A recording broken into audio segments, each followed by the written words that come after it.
from Philadelphia to London. This is GB News. We've been listening and watching the US presidential debate. Perhaps the only, definitely the first of the two confirmed candidates to become the next United States president. Delighted to be joined now by Nomiki Konst, the US political analyst and Democratic strategist, as well as Jennifer Ewing of Republicans Overseas, and Dr. Richard Johnson, an academic who studies the United States. Jennifer, we're going to start with you this time. What did you make of the debate as a whole?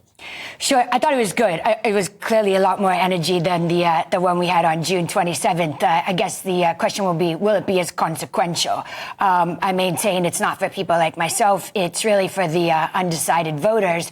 And I think Trump really did a good job in his closing statement saying to Vice President Harris, why haven't you done these things now? Why don't you walk down to the White House and do some of these things that's particularly effective with regards to the border? Because we know he ran on border issues in 2015. And the second that Biden and Harris got into office, they put a line through many of his policies, remain in Mexico, catch and release a few of those. The other thing is, we just saw from the New York Times Siena poll a couple of days ago that 61% of Americans want to see change from what's going on right now in the Biden administration. And then if you look at it, they say 53% associate major change with Trump, where only 25% associate major change from Harris. So that tells you a lot, even though she's trying to say, let's turn the page, let's go in a different direction. I mean, a different direction from an administration that she's been part of for the last 3.5 years. OK, now, before we go to you, Nomiki, I want to replay one of the moments that we heard in this debate, a controversial moment when Donald Trump referenced the assassination attempt at his life. Well, Nomiki Konst, what did you make of that? I think not many people were expecting the former president to bring up that assassination attempt. I mean, if you've been watching his rallies, he talks about it endlessly. And the person who attempted to assassinate Donald Trump was a registered Republican. So I'm not sure how the Biden-Harris administration had anything to do with that. And also, let's not forget that the Democratic Party and parts of the Republican Party do want comprehensive gun reform laws to ban that AR-15, which repeatedly shows up in school shootings across the country, mass shootings, and of course, this assassination attempt against Donald Trump. Of course, he doesn't want to ban them. He's worn lapel pins with AR-15s on his lapel. I think fundamentally, Donald Trump has an aversion to reality. And, he wants to talk about how Kamala Harris isn't putting forward the plans that she's putting forward today. Well, Democrats accomplish things and then they keep moving forward, where he wants to keep going back. So when she talks about going backward, she's talking about going backward to a time when Donald Trump didn't want to fill up the State Department, where he would go around the world and talk about dismantling NATO and pulling out of agreements that took decades and sometimes have been in place for over 100 years. He would talk about instability and praise dictators. For an independent voter, they don't want to hear that. That's not very pro-America. That's not freedom. That is not what we are supposed to be standing for. On one hand, he says, America's great. We want to make it better. Make America great again, and then points to immigrants and closing the border, which, by the way, immigration has gone down consistently since June under the Biden-Harris administration because of smarter considerably immigration. Before June.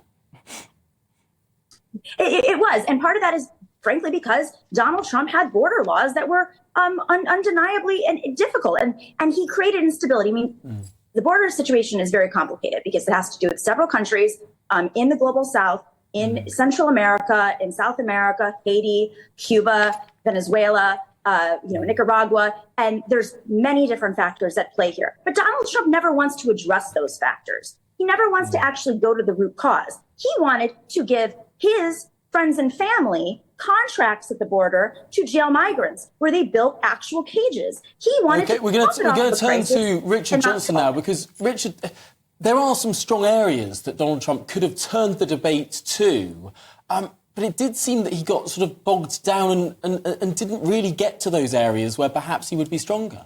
Yes, I thought he'd do more about tying Harris to Biden, not just by saying that Biden is the boss and everything that Biden's done, she's done, but also looking for areas where Harris would be forced to either say, I agree with what Joe Biden did here, or actually to try and force Harris to put distance between herself and Joe Biden, which is also awkward when she's the vice president. And I think he missed out on that.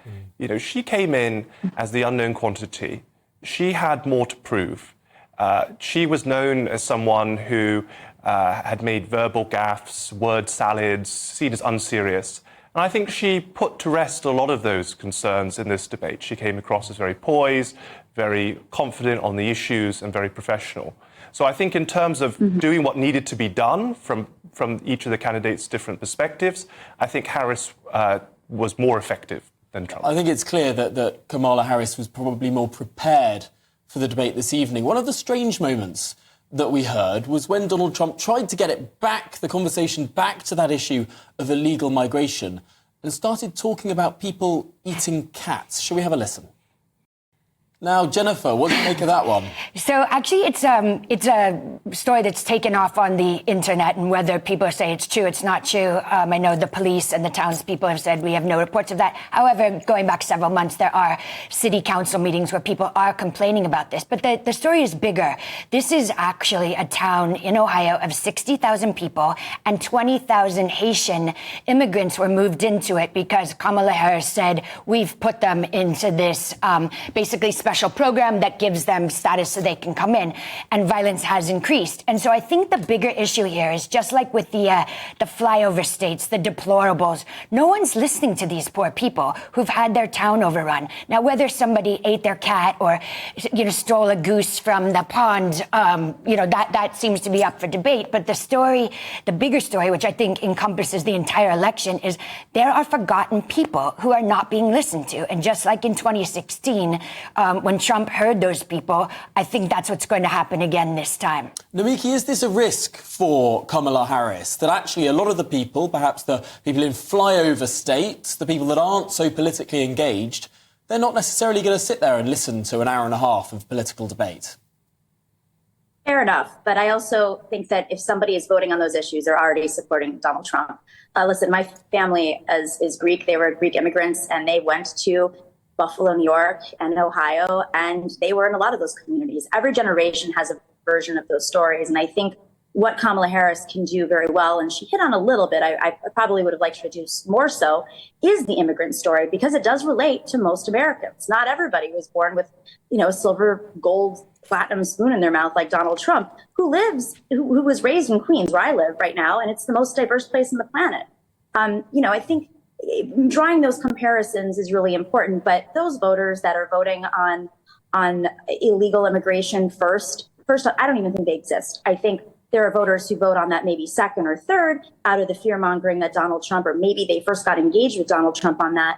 But at the end of the day, a voter is going to come down to, it's going to be, is my life better now? Who do I believe will make my life better? And for those voters that are undecided, I do think issues like abortion access and reproductive health and democracy and stability are going to play that factor. I know I have family members like this. I've never in my entire life seen them side with me on the ticket, and they've always been Republicans, but they're voting for Kamala Harris.